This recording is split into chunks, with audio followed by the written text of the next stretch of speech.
आज इस बंगाल की धरती पर ममता दीदी के नेतृत्व में चल रही टीएमसी की सरकार जय श्री राम के बोलने पर प्रतिबंध लगाती है। उन्हें नहीं मालूम, अभी मैं पुरुलिया में था। पुरुलिया में मुझे बताया गया कि पुरुलिया और उसके आसपास के क्षेत्र में जो पहाड़ी है उसका नाम ही अयोध्या हिल है, और कहते हैं मर्यादा पुरुषोत्तम भगवान श्री राम माता सीता के साथ एक दिन उस पहाड़ी में रुके थे। ये स्मृतियां हजारों वर्षों के बाद भी हमारे सामने है। इसका मतलब राम को हमारे जीवन से कोई अलग नहीं कर सकता है। जो भी राम से हमें अलग करने का प्रयास करेगा उसे सत्ता से वंचित होना पड़ेगा। और ममता दी ने तय कर लिया है कि अब बंगाल की जनता उन्हें बर्दाश्त नहीं करेगी जब उन्होंने राम का विरोध करना प्रारंभ कर दिया है। वैसे वे पहले भी इस प्रकार का कार्य करती रही है। बंगाल की धरती पर दुर्गा पूजा पर प्रतिबंध लगाने का काम भी उन्होंने एक समय किया था, और उस समय कलकत्ता हाईकोर्ट को कहना पड़ा था कि जैसे उत्तर प्रदेश में दुर्गा पूजा हो सकती है तो बंगाल के अंदर क्यों नहीं हो सकती है, बंगाल के अंदर भी ये होना चाहिए। भाइयों बहनों, आज पूरा देश मोदी जी के नेतृत्व में विकास की नई ऊंचाइयों को प्राप्त कर रहा है। देश के अंदर गरीबों के कल्याण के लिए बनने वाली योजनाएं हो, किसानों के कल्याण की योजनाएं हो, मजदूरों के हितों के लिए योजनाएं हो, युवाओं के कल्याण के लिए बनने वाले कार्यक्रम हो, या फिर इंफ्रास्ट्रक्चर डेवलपमेंट के लिए बड़े बड़े कार्य, ये सभी युद्ध स्तर पर चल रहे हैं। कहीं रेलवे लाइन, कहीं हाईवे, कहीं मेट्रो, कहीं पर एम्स, कहीं आईआईएम, कहीं आईआईटी, मेडिकल कॉलेजेस की एक श्रृंखला पूरे देश के अंदर खड़ी हो रही है।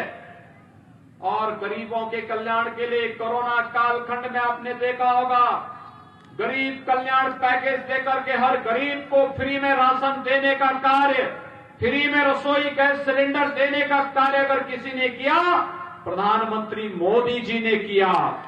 यानी भारत एक नए भारत बनने की ओर अग्रसर है। लेकिन बंगाल में इन योजनाओं का लाभ बंगाल की जनता को, बंगाल में टीएमसी की सरकार नहीं देने देती है। यहां पर गरीब कल्याण के लिए जो पैकेज गरीबों के लिए घोषित होता है, टीएमसी के गुंडे उस पर कब्जा कर लेते हैं। यहां पर आयुष्मान भारत की 5 लाख की स्वास्थ्य बीमा का लाभ यहां के गरीबों को नहीं मिल पाता है, क्योंकि यहां की टीएमसी की सरकार की रुचि गरीबों को अच्छी स्वास्थ्य सुविधा देने में नहीं है। यहां के गरीबों को प्रधानमंत्री आवास योजना का लाभ नहीं मिल पाता है, क्योंकि टीएमसी के गुंडे वह पैसा यहां के गरीबों के खाते में नहीं पहुंचने देते हैं। मुझे आश्चर्य होता है, आज भी जब हम लोग यहां की बात करते हैं तो मुझे आश्चर्य होता है कि यहां के प्रत्येक कार्य में आज भी यहां पर कटमनी और तोलाबाजी की बात होती है।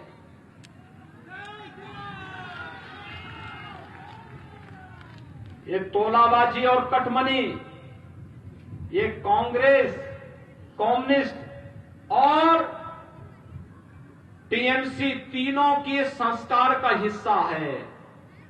ये तीनों इसके साथ जुड़े हुए हैं, तोलाबाजी में भी और कटमनी में भी।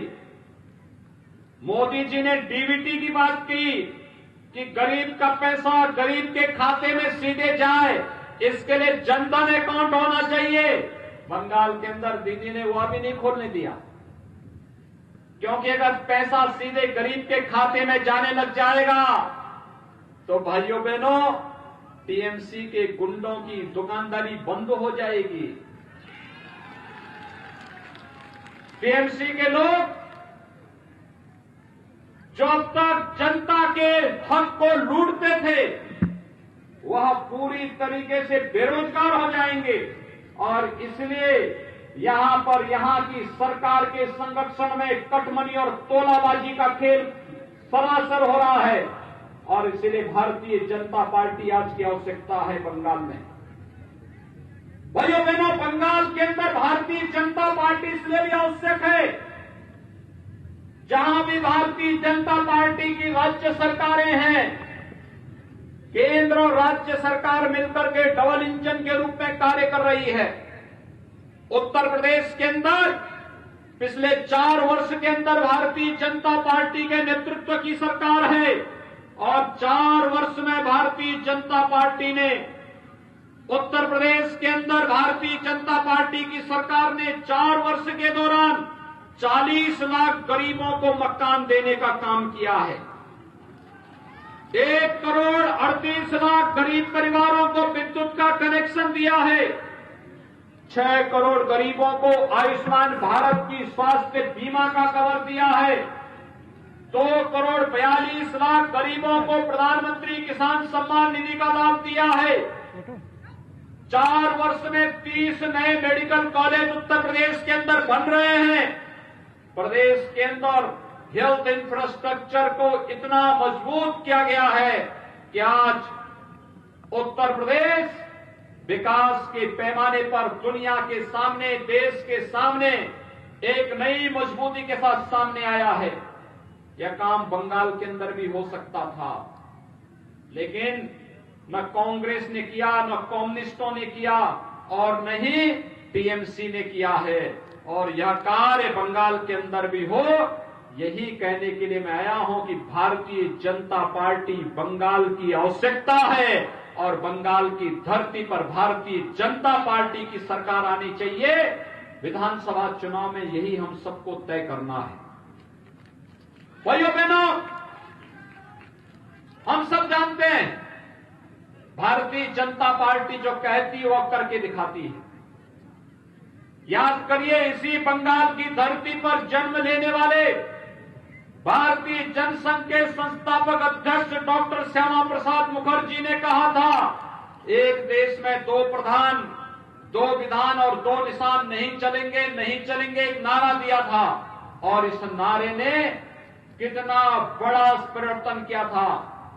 1950 में जब कांग्रेस ने जबरदस्ती 1952 में देश के संविधान में जबरदस्ती धारा 370 को जोड़ करके देश के अंदर आतंकवाद का एक नया बीज बोने का काम किया था, भारतीय जनसंघ के समय में भारतीय जनता पार्टी का आह्वान था, एक देश में 2 प्रधान, 2 निशान और 2 विधान नहीं चलेगा, नहीं चलेगा।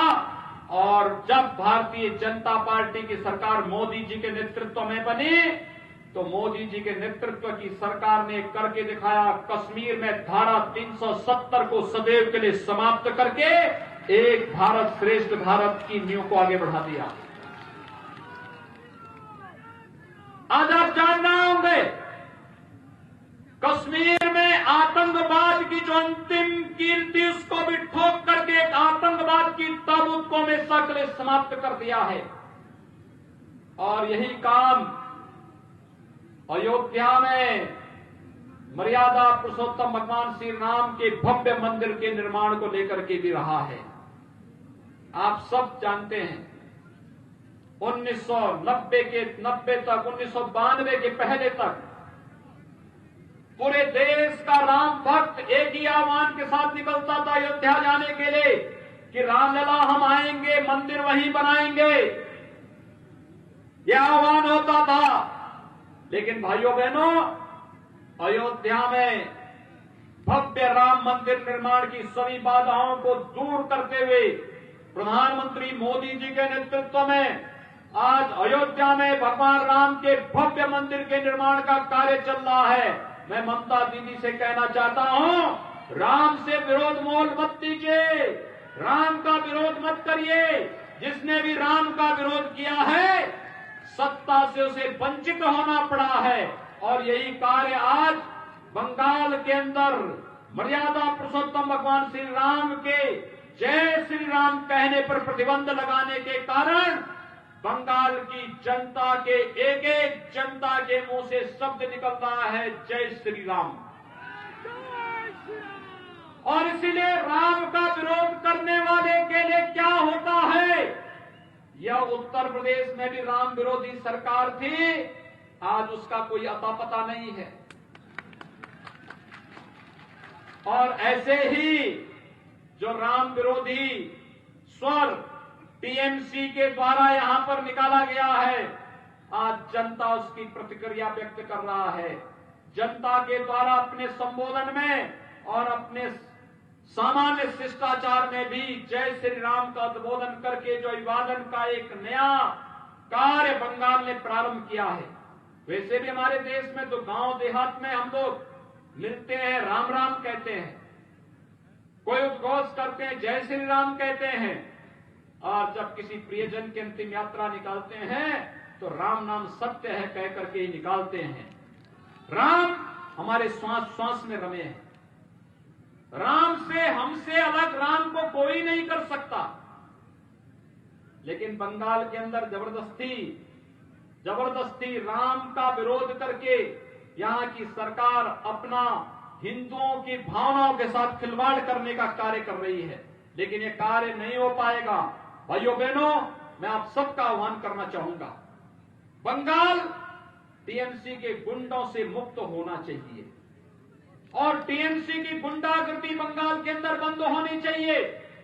बंगाल की जनता को भी रोजगार चाहिए, बंगाल की धरती को भी अच्छी स्वास्थ्य सुविधा चाहिए, बंगाल के गांव को भी शुद्ध पेयजल के लिए पानी पाइप पेयजल की स्कीम चाहिए, बंगाल के लोगों को भी अच्छी एजुकेशन चाहिए, बंगाल के लोगों को भी खाद्य सुरक्षा के अनुसार यहाँ के लोगों को सुविधा का लाभ चाहिए और बंगाल की बहन और बेटियों को भी सुरक्षा की गारंटी चाहिए। और यह कार्य केवल और केवल भारतीय जनता पार्टी कर पाएगी। और इसलिए भारतीय जनता पार्टी को विजयी बनाने के लिए हमारे प्रत्याशी यहाँ पर रायपुरा से श्री सुधांशु हंसदा, रानीबंध से श्री खुदीराम टुडू और ताल डांगर से श्री सेमल सरकार आज हमारे बीच में यहाँ पर मंच पर उपस्थित हुए हैं।